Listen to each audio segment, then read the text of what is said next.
দূর করা দূর করা রক্তহীনতা দূর করা দূর করা টানকে টান টান দূর করা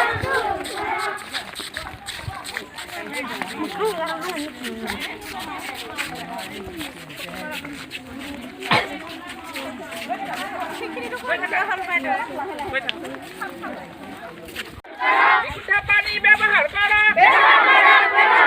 বিশুদ্ধ পানি ব্যবহার করা রক্তহীনতা দূর করা বাল্য বিবাহ বন্ধ করা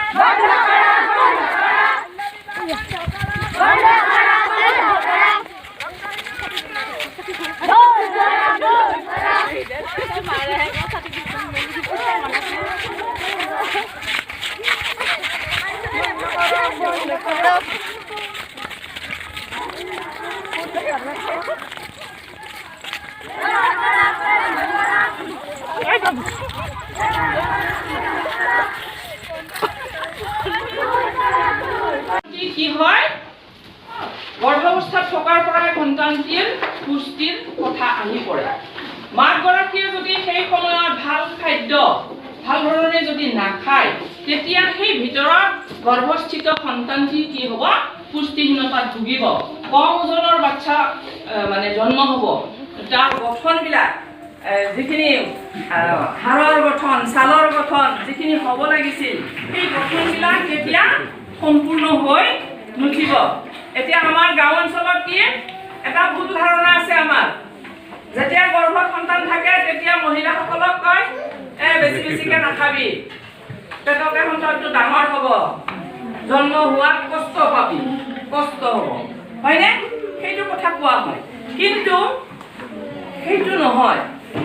এতিয়া মহিলাগৰাকীয়ে নিজৰ জোখৰ নিজৰ দেহাটোৰ কাৰণে যিখিনি খাদ্য খাব লাগে সেইখিনি খাব লাগিবই লগতে এই সন্তানটো আপোনালোকে চিন্তা কৰকচোন বাচ্চা এটা যেতিয়া জন্ম হয় ওলাই আহে তাৰ আগলৈকে ইমান ডাঙৰ বাচ্চা থাকিব লাগে এই গোটেইখিনি কথা সমাজত আমাৰ গাঁও অঞ্চলত সকলোৰে মাজত সজাগতা আনিবলৈ আৰু কাৰ্যকৰী পদক্ষেপবিলাক ল'বৰ বাবে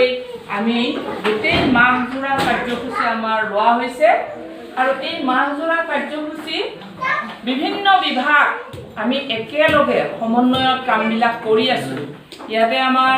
আমি হ'লো সমাজ কল্যাণ বিভাগৰ পৰা আহিছোঁ তেখেতসকলে চিকিৎসা বিভাগৰ পৰা আহিছে আৰু আমাৰ ইয়াত শিক্ষা বিভাগ ইয়াত আছে লগতে আমাৰ আছে জনস্বাস্থ্য কাৰিকৰী বিভাগ আৰু অন্যান্য গোটেইবিলাক বিভাগেই লগ লাগি পেলাই আমি গোটেই মাহজোৰা কাৰ্যসূচী আমি হাতত লৈছোঁ তাৰে এটা অংশ হিচাপে আজি আপোনালোকৰ ইয়াত আমি উপস্থিত হৈছোঁ আৰু আমি ভাবোঁ কিছু হ'লেও আমি আপোনালোকক এই মাহটোৰ তাৎপৰ্য সজাগতা আমি অলপ হ'লেও আনি দিব পাৰিম বুলি ভাবিছোঁ আৰু সুফল পাম বুলি ভাবিয়েই আশা কৰিয়েই আমি এই কাৰ্যসূচীবিলাক লৈছোঁ গতিকে আশা কৰোঁ আমি আজি যিখিনি আলোচনা কৰিম সেইখিনি প্ৰধানকৈ আমাৰ আই মাতৃসকলে যিসকলৰ দায়িত্ব হ'ল মানে শিশুখিনি ডাঙৰ দীঘল কৰাটো তেওঁলোকে ভালদৰে বুজি লৈ হৃদয়ংগম কৰি লৈ সেইবিলাক যাতে কাৰ্যক্ষেত্ৰত পৰিণত কৰে তাকে মই কামনা কৰিলোঁ কৰি পেলাই মই কিছু বক্তব্য ৰাখিব বিচাৰিছোঁ আমাৰ পুষ্টি মাহৰ ওপৰত এতিয়া পোষণ বুলি কওঁতে আমি যিটো আহাৰ খাওঁ সেই আহাৰ আমাৰ শৰীৰ কৈ যা মুখৰে চাউণ্ড কৰা এয়া প্ৰথমতে ধুনীয়াকৈ গান গাইও কৰিব পাৰা মই গাই আছোঁ এতিয়া প্ৰথমতে হাত দুখন ভিজাই ললোঁ আমি হাত দুখন ধুনীয়াকৈ ভিজাই ল'লে ধুই ল'লেহে চাবোন লাগিব মানে চাবোন টুকুৰা লৈ ডাইৰেক্ট যদি আমি ধুওঁ ফেন উঠিব জানো নুঠে নহয় প্ৰথমতে আমি কৰিব লাগিব হাত দুখন পানীৰে ভিজাই ল'লোঁ বা ধুই ল'লোঁ লৈ চাবোন ল'লোঁ তলুৱাই কহিলোঁ ঘঁহি ফেনাই ল'লোঁ ফেন উঠালোঁ তাৰমানে ফেনাই ল'লোঁ এইবাৰ তাৰপিছত কি হ'ব এইফালে পিঠিয়ে ঘঁহিলোঁ আমি এনেকৈ তলুৱাত ঘঁহোঁ কিন্তু আমাৰ এই পিঠিৰ ফালেও এই ফাকবিলাকত কি হয় হেৰিবিলাক ময়লাবিলাক থাকি যায় গতিকে কি ক'ব এবাৰ পিঠিয়ে ঘঁহিলোঁ হয়নে ঘঁহিলোঁ তাৰপিছত নখবোৰ ঘঁহিলোঁ দুইফালে ধুনীয়াকৈ এনেকৈ নখবোৰো ঘঁহিলোঁ নখবোৰো ঘঁহিলোঁ দুইফালে তাৰমানে এইফালেও ঘঁহা ন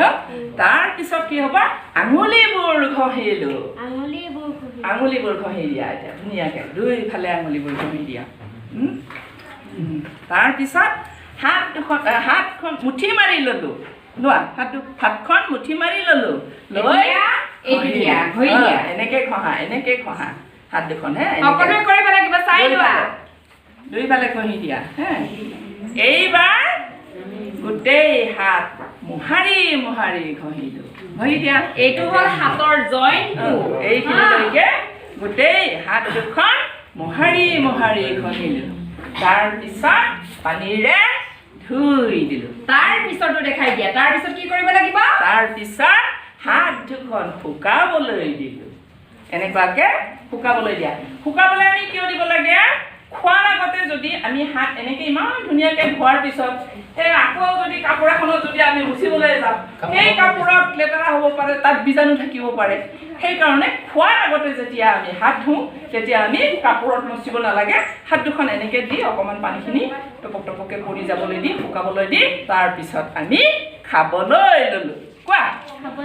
তাৰপিছত আমি খাবলৈ ল'লোঁ কিন্তু যদি আমি পায়খানা কৰি যদি শৌচালয়ৰ পৰা যদি আহোঁ তেতিয়া হাত দুখন বাৰু এনেকৈ শুকাই নাথাকিলেও কথা নাই তেতিয়া মুচিব পাৰিব কিন্তু খোৱাৰ আগতে আমি হাত দুখন এনেকৈ এতিয়া তুমি নিজে কৰিব পাৰিবানে বাইদেৱে যিখিনি কৈ গ'ল প্ৰথমতে কি কৰিছিলে কোৱাচোন হাত দুখন ভিজাই ল'লোঁ চাবোনখিনি ফেনাই ল'লোঁ পিঠিফালে ঘঁহিলোঁ আঙুলি নখবোৰ ঘঁহিলোঁ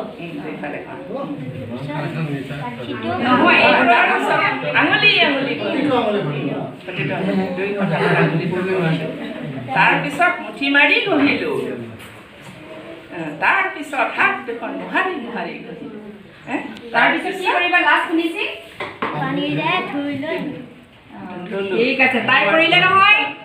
তোমালোকে তাই ক্লেপ দিয়া